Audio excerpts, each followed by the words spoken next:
Imagine building a mini cooling device for just a few dollars using ordinary hardware store materials and getting temperatures below 0 degrees Celsius. Start with a 5mm copper tube. Bend it into a circular coil of about 10 turns. Then shape the remaining section into an oval coil with around 3 turns. Next, take a thinner copper tube and wrap it around the thicker tube 3 to 4 times to create a capillary tube. Bend the ends of the copper tubes so they can be connected easily. Mount the 2 main copper coils on opposite ends of a wooden board. Then connect them using the capillary tube to form the cooling circulation system.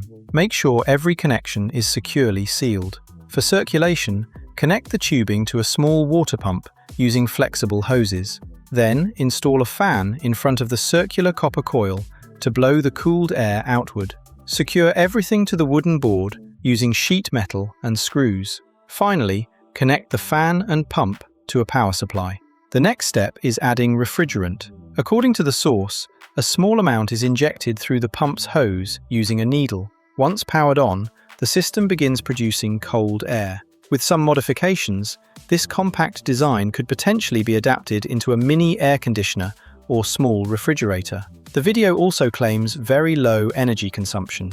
If you enjoy clever DIY inventions and practical recycling ideas, subscribe to the channel for more amazing projects.